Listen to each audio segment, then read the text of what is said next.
আজকের দিনের নির্বাচনকে কিভাবে দেখেন? এটা কি শুধু কিছু ধারণা বা মতাদর্শের লড়াই, নাকি এর চেয়েও বেশি কিছু? আসলে আধুনিক নির্বাচন এখন একটা জটিল যন্ত্রের মতো, যা ডেটা, মানুষের মনস্তত্ত্ব আর নিখুঁত কৌশল দিয়ে তৈরি। আজ আমরা এই যন্ত্রটাকে খুলে দেখব কিভাবে সাধারণ তথ্য থেকে জন্ম নেয় একটা অচূক নির্বাচনী নকশা। চলুন শুরু করা যাক। তো আমরা কিভাবে এগোব? আমাদের এই সফরের একটা রোডম্যাপ আছে। প্রথমে আমরা নির্বাচনী গোলকধাঁধাটা বোঝার চেষ্টা করব। তারপর আমরা একজন ভোটারের মনের গভীরে যাব, দেখব কিভাবে একটা স্ট্র্যাটেজি ফ্যাক্টরির ভেতর ডেটা থেকে রণনীতি তৈরি হয়, আর কিভাবে একটা চতুর্মুখী দর্শন বা ডক্ট্রিন দিয়ে মানুষের মন জয় করা হয়।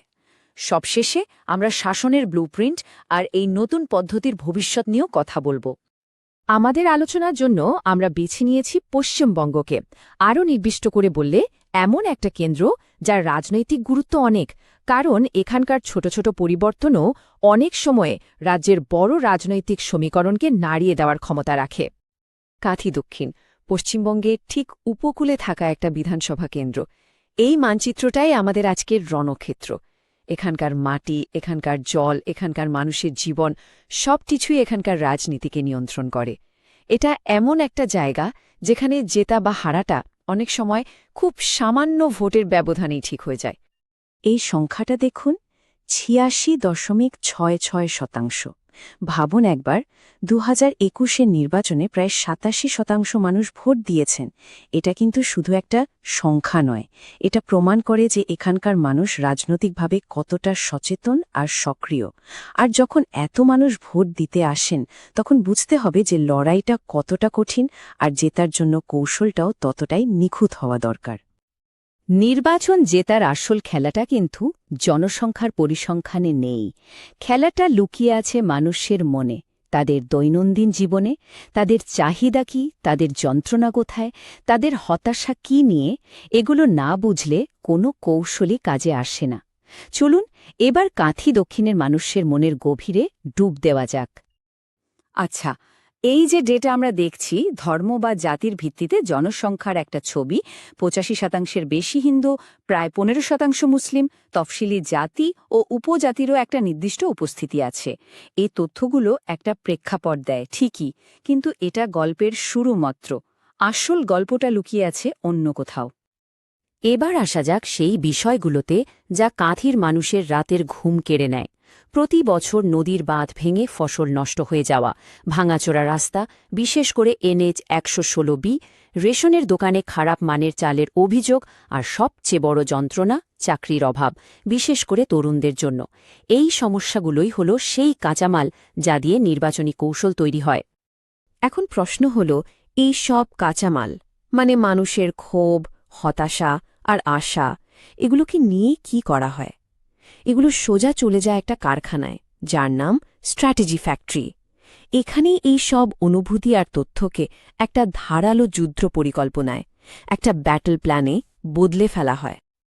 এই কারখানার প্রক্রিয়াটা মূলত ৩টে ধাপে চলে। প্রথম ধাপ সেন্সিং, মানে মাটির খবর নেওয়া। দলের কর্মীরা এলাকা থেকে মানুষের আসল সমস্যাগুলো তুলে আনে। দ্বিতীয় ধাপ সিজিং, মানে সুযোগটাকে কাজে লাগানো। যে সমস্যাগুলো সবচেয়ে গুরুত্বপূর্ণ, সেগুলোকে নিয়েই প্রচারের বার্তা তৈরি করা হয়। আর তৃতীয় ধাপ রিকনফিগারিং, মানে পরিস্থিতি বুঝে নিজের শক্তি আর সম্পদকে ঠিক জায়গায় ব্যবহার করা। এটা একটা লাগাতার চলতে থাকা প্রক্রিয়া। যুদ্ধে নামার আগে নিজেকে আয়নায় দেখতে হয় নিজের শক্তি কোথায় আর দুর্বলতাই বা কী। একদিকে স্থানীয় আর শিক্ষিত প্রার্থী, কেন্দ্রীয় সরকারের প্রকল্প আর মানুষের জমে থাকা ক্ষোভ, এগুলো হলো শক্তি। অন্যদিকে গত নির্বাচনে খুব কম ব্যবধানে জেতা, নিজেদের কাজের কোনো প্রমাণ না থাকা আর বিরোধীদের শক্তিশালী সংগঠন, এগুলো হলো দুর্বলতা।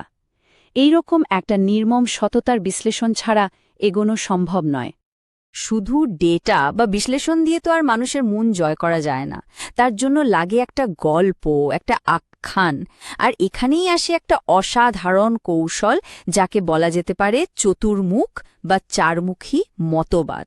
এটা আসলে ৪টে আলাদা কিন্তু একে অপরের সাথে যুক্ত বার্তা, যা একসাথে বিভিন্ন ধরনের ভোটারদের মনকে ছুঁয়ে যাওয়ার জন্য তৈরি। এর প্রথম মুখটা হল শিবের, আগ্রাসনের প্রতীক। এর কাজ হল ভোটারের মনে জমে থাকা ক্ষোভ আর হতাশাকে উস্কে দেওয়া। প্রতিপক্ষের দুর্নীতি, আইন শৃঙ্খলার অবনতি, এই বিষয়গুলোকে খুব আক্রমণাত্মকভাবে তুলে ধরা হয়। দ্বিতীয় মুখটা হল বিষ্ণুর, স্থিতিশীলতা আর সুরক্ষার প্রতীক। এই মুখটা মানুষের ভবিষ্যতের চিন্তা, তাদের নিরাপত্তার আকাঙ্ক্ষাকে ভরসা দেয়। সরকারি প্রকল্পের সুবিধা আর একটা স্থির সরকার দেওয়ার প্রতিশ্রুতি এর মূল বার্তা। তৃতীয় মুখটি হল ব্রহ্মার, নতুন কিছু তৈরি করার, নতুনত্বের প্রতীক। এটা মানুষের উন্নত ভবিষ্যতের স্বপ্নকে জাগিয়ে তোলে। ডিজিটাল গভর্নেন্স, ডেটাভিত্তিক সমাধান, এই সব নতুন ধারণা দিয়ে পরিবর্তনের একটা আশা তৈরি করা হয়। আর চতুর্থ মুখটা হল দুর্গার, রক্ষাকর্তার প্রতীক।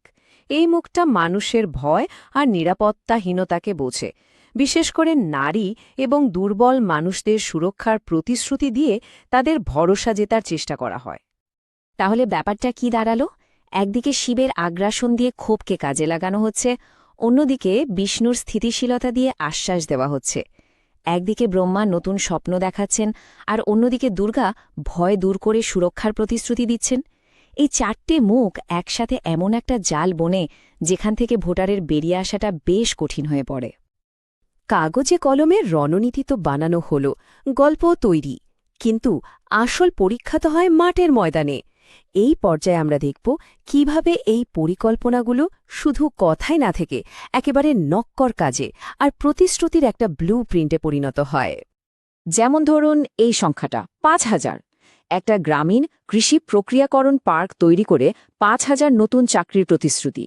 দেখুন, অনেক চাকরি দেব বলাটা এক জিনিস, আর ৫,০০০ নতুন চাকরি বলাটা সম্পূর্ণ অন্য জিনিস। এই নির্দিষ্ট সংখ্যাটা মানুষের মনে অনেক বেশি বিশ্বাস তৈরি করে। এটা বেকারত্বের মতো একটা গভীর সমস্যার ওপর সরাসরি প্রলেপ দেওয়ার চেষ্টা। কিংবা এই লাইনটা দেখুন, অ্যান্টি কার্ড মানি স্কোয়াড মোতায়েন করুন। এটা শুধু একটা ঘোষণা নয়, এটা একটা অ্যাকশন প্ল্যান। এর মানে হলো কর্মীরা মানুষের পাশে গিয়ে দাঁড়াবে, তোলাবাজির বিরুদ্ধে লড়বে। যখন মানুষ এটা নিজের চোখে দেখে, তখন সেটা শুধু ভোট জেতায় না, বিশ্বাস অর্জন করে।